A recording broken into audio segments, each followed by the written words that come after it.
Pemilihan kepala daerah secara langsung yang menjadi salah satu hasil reformasi kini kembali dipertanyakan. Wacana pilkada dipilih oleh DPRD kembali menguat dan memicu polemik. Sejumlah partai politik pendukung pemerintah menilai pilkada langsung terlalu mahal, syarat konflik, dan rentan politik uang. Namun kritik keras datang dari oposisi dan kalangan pakar yang menilai usul ini sebagai langkah mundur demokrasi.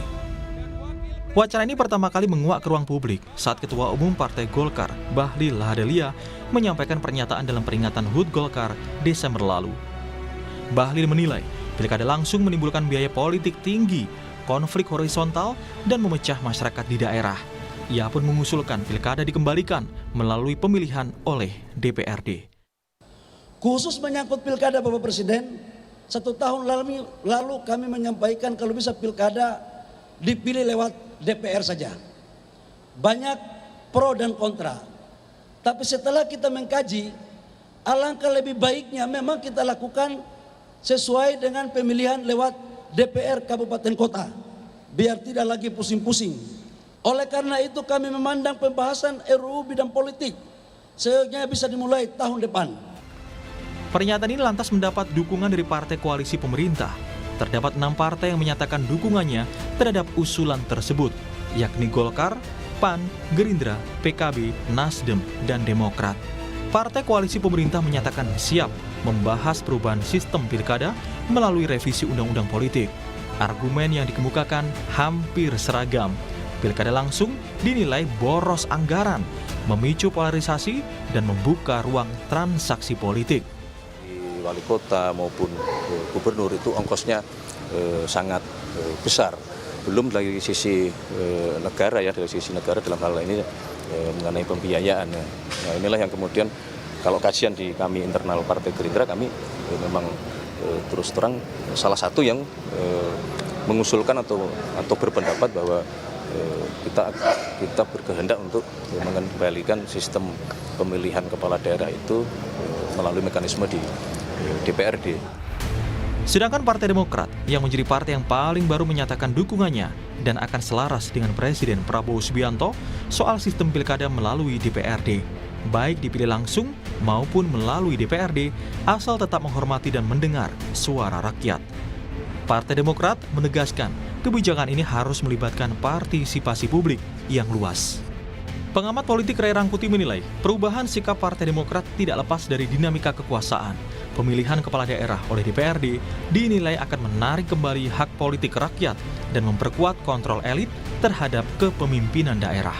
Yang paling aneh itu menurut saya adalah di mana tingkat kepercayaan masyarakat terhadap anggota DPR dan DPRD begitu rendah, loh kok malah hak yang paling esensial dari warga negara itu mau diambil lagi oleh partai politik. Lalu gimana lagi peran masyarakatnya gitu. Nah sekarang pertanyaannya begini. Kan dipilih langsung dan tidak langsung itu kan sama saja. Ya beda. Oke, baik. Dipilih itu sederhana aja. Pemilihan langsungnya itu juga sebenarnya tidak bisa disamakan. Oke, Bung Rey. Sederhana gini loh. Kalau kita mau mencari pasangan hidup, lebih baik dipilih sendiri oleh kita atau dipilihkan orang lain. Berbanding terbalik, PDI Perjuangan tegas menolak wacana pilkada dipilih oleh DPRD.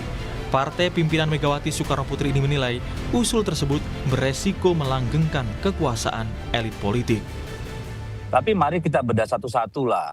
Misalnya anggaran yang begitu besar di tingkat penyelenggaraan. Tadi saya sudah sampaikan, kan ini bisa digabung dengan pemilu lain. Apakah dengan pemilu DPRD sebagaimana diputuskan MK, atau digabung dengan Pilpres. Jadi penyelenggaraan hari yang sama, ya. Lalu kemudian yang membedakan cuma tambahan surat suara, kan misalnya begitu, ya. Lalu ada cara milih tadi, apakah dengan e-voting. Jadi soal itu saya kira tidak terlalu masalah, termasuk di pihak pasangan calon. Kalau yang dimaksud adalah biaya paslon, ya, termasuk money politik. Ini menurut saya sih dosa partai politik. Pertama, salah satu yang membuat biaya besar bagi paslon itu adalah mahar partai politik. Saya punya pengalaman, satu kursi itu bisa sampai 1 miliar, saya dengar 2 miliar. Pakar Hukum Tata Negara yang juga pengajar di Sekolah Tinggi Hukum Indonesia Jentera Bivitri Susanti menganggap wacana ini sebagai sinyal kemunduran demokrasi Pasalnya, memilih pemimpin adalah bagian dari sistem demokrasi yang sudah diatur dalam undang-undang. Pasal 18 yang namanya pemilihan yang demokratis itu adalah pemilihan secara langsung. Jadi rule dan relnya sebenarnya sudah lebih dari jelas bahwa yang diinginkan oleh pasal 18 Undang-Undang Dasar adalah pemilihan yang demokratis. Jadi relnya sudah jelas di situ ya. Nah kemudian kedua, kalau soal biaya, mari kita telaah. Biaya tinggi itu sebenarnya biaya apa? Menurut saya ada dua, formal dengan informal. Yang paling besar menurut saya yang seakan-akan begitu membengkak adalah biaya-biaya yang sebenarnya informal. Kita tidak bisa buktikan secara hukum paling tidak sejauh ini, tapi kita juga paham misalnya bagaimana banyaknya tadi kalau dikatakan masyarakat memilih karena isi tas. Oke, yang memberikan isi tas siapa? Ada gitu ya. Tidakkah berarti yang kalau mau bicara membongkar sistem, bongkarlah dulu partai politiknya dan sistem pemilunya, bukannya malah mundur lagi ke masa Orde Baru. Pilkada langsung selama ini memungkinkan masyarakat memilih pemimpin yang memiliki kedekatan dengan rakyat. Namun, wacana perubahan sistem pilkada kini membuka pertanyaan, apakah pesta demokrasi yang seharusnya dirasakan oleh rakyat nantinya malah dikuasai oleh mereka yang mengatasnamakan wakil rakyat? Tim Liputan, Kompas TV.